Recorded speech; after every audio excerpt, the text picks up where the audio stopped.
fazer, Minhoca, agora as contas do Ceará, né? Como é que tá a situação do Ceará para essa reta final? O Fred acabou de desbancar essa pauta aqui, disse que a partir de agora não tem mais conta não, tem todo show. Mas mesmo assim, vamos tentar se debruçar sobre a frieza dos números aqui. Só observação sobre a primeira divisão. 2 confrontos diretos. O Fortaleza pela Libertadores, é surreal isso. E o Ceará pelo Z4, meu irmão. Assim, a tabela ela futebol tem um negócio assim que é impressionante, né, meu irmão? Se o cara, se fosse armado, pareceria forçado. Mas a galera colocou América Mineiro e Fortaleza ali para uma aproximação do 8º lugar, que irá para a Libertadores, e o outro, 16º contra o 17º do outro lado. E aí tem uma coisa que eu quero falar também antes, viu, Minhoca? Eu falei na live ontem, o Tipster Luca quebrou a gente. Eu disse, é melhor ir Atlético ou empate, Atlético ou empate, Atlético. Aí me arrombou o Flamengo Sub-20, o Casa do Caralho. Eu lembrei, mentira que o Flamengo Sub-20 não ganhou o jogo. Ganhou, fui ver o placar. Quem quebrou? O problema foi o Palmeiras que não venceu. O Palmeiras, porra. Eu achava que era o Luca que tinha dito.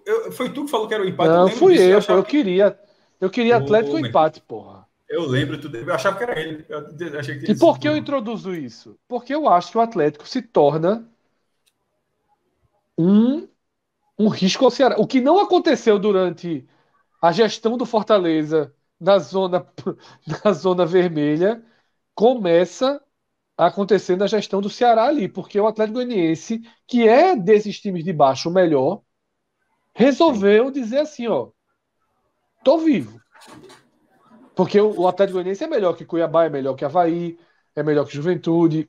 Ele é o time dali que pode ter um sprint. E esse resultado contra o Palmeiras é bom, porque ele agora pega o Juventude e depois o próprio Ceará. Tá? Elevou muito a atenção de Ceará e Cuiabá para a próxima rodada. Pode seguir, Minhoca. Assim, primeiro ponto, né? Eu queria muito ver uma live em que você está enaltecendo o Atlético Goianiense como time que tá para escapar, né? Você sempre duvidando da possibilidade, e o Atlético Goianiense nessa recuperação eu concordo. Só que, embora a gente olhe para Atlético Goianiense e Cuiabá sendo essas ameaças, não dá para desconsiderar o Curitiba, entendeu? A tabela do Curitiba é muito chata. O Curitiba, dos 7 jogos que tem, eles vão ter 3 dentro de casa, 3 complicados. Se eu não me engano, é Flamengo, Corinthians, apesar do Corinthians ser péssimo visitante, e tem um outro timezinho chato, não sei se é Inter, mas tem um time muito chato jogando dentro de casa. E fora de casa, que é até uma tabela razoável, por exemplo, vai ter o Juventude fora de casa, vai ter o Atletiba no próximo final de semana, né, que é o clássico lá na Arena da Baixada. O Curitiba está com incríveis 2 pontos como visitante. Assim, é disparadamente... O time não tem 3 pontos no campeonato, não tem uma vitória fora de casa. Foi batido facilmente, tudo bem, era o Palmeiras, né, na última rodada, levou um 4-0 categórico.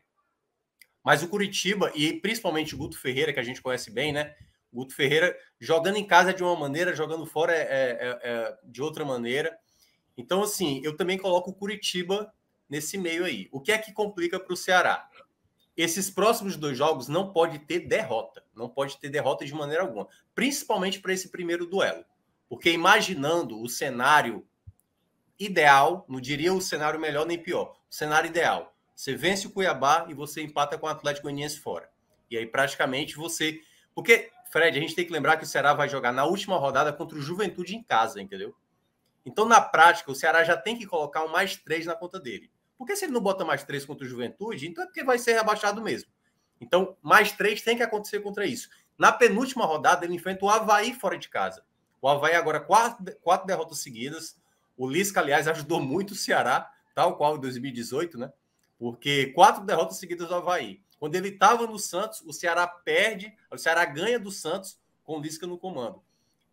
Então, temporada 2022 desaba o patamar de Lisca no futebol brasileiro, viu? Total. Desaba. Nem para bombeiro, mas a imagem dele vai conseguir ser atrelada, pelo menos por Ainda hoje. bem que ele abriu o clube de beach tennis lá pro lado lá pro Rio Grande do Sul.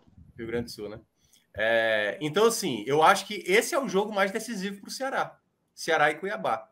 Então, esse é o grande duelo onde a gente vai ver o quanto o Ceará pode se enrolar para esse final de campeonato e o quanto ele pode, e aí eu acho que é o ponto que pode ser o grande livramento para o Ceará se ele vence o Cuiabá aqui, Fred, é a 4ª derrota seguida para o Cuiabá. Porque são 3 derrotas seguidas, uma 4ª derrota seguida, principalmente para o que o Cuiabá necessita, que é não se distanciar do 16º colocado, então joga uma bomba para o lado do Cuiabá. Claro, se o Cuiabá vence, aí praticamente a bomba cai para o lado do Ceará. Porque aí o Cuiabá passa, a equipe alvinegra, o Ceará entra na zona de rebaixamento, podendo até também, ainda contra o Atlético Goianiense, passar por uma situação pior. Então eu vejo esse duelo especificamente é o mais importante da temporada do Ceará, uma temporada de muita, com exceção ali da Sul-Americana, de muita decepção, né? de muito fracasso do que aconteceu no Campeonato Cearense, do que aconteceu na Copa do Nordeste, cair mais uma vez na Copa do Brasil para o maior rival, como foi no passado, de novo esse ano. E aí vai ter esse duelo. E aí, em meio a isso, o que é que a gente vai ter nessa semana para o Ceará? Vina, que foi expulso no jogo do Goiás, que toda a culpa da derrota esteve nele, né? Em cima de Vina, pelo que ele fez.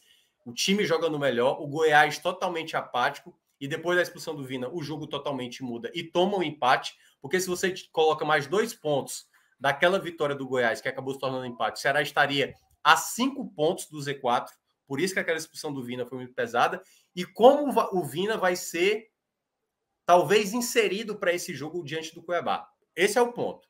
Vina voltará? Porque assim, deu para ver claramente que o Ceará, sem ele, é um time tecnicamente inferior. O Lúcio ainda não conseguiu organizar o time totalmente. O ataque do Ceará depende muito do Nino Paraíba para fazer jogadas de ataque. Ontem, contra o Atlético Mineiro, era contra-ataque, o Nino corria tanto que não tinha ninguém nem para cruzar. Cruzava a bola na área, não tinha ninguém na área. Então, esse é o jogo que vale muito para o Ceará. E, em resumo, é isso. A matemática aí, eu até cheguei a citar, eu acho que a gente vai ter uma equipe com menos pontos, tal qual foi outros anos. Porque olha a situação que está. A gente, hoje, o 17º tem menos pontos do que número de jogos. O 17º tem 30 pontos contra 31 jogos disputados, né? Está abaixo do que 1 ponto por rodada.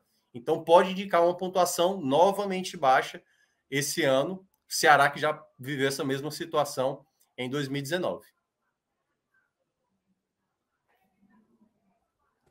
Boa, galera. É isso. Vamos... o risco aí, só para fechar, Celso, eu acho que o risco do Ceará é um risco alto pelo desempenho do time, tá?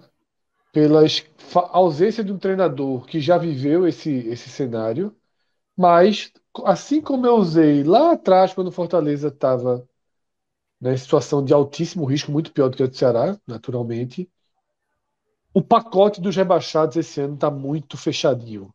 O fator que preocupa para mim o Ceará é o Atlético Goianiense, tá? Mas o Ceará, como o Minhoca trouxe aí, tem jogos-chave aí que podem, com alguma tranquilidade, ele enfrenta os 4 da zona necessários até o final do campeonato. Isso. Mas eu acho que o jogo contra o Atlético é um jogo muito difícil, fora. Sim. Mas os jogos contra Cuiabá, Juventude e Avaí são jogos em que o Ceará pode, com 9 pontos aí, pavimentar a permanência dele.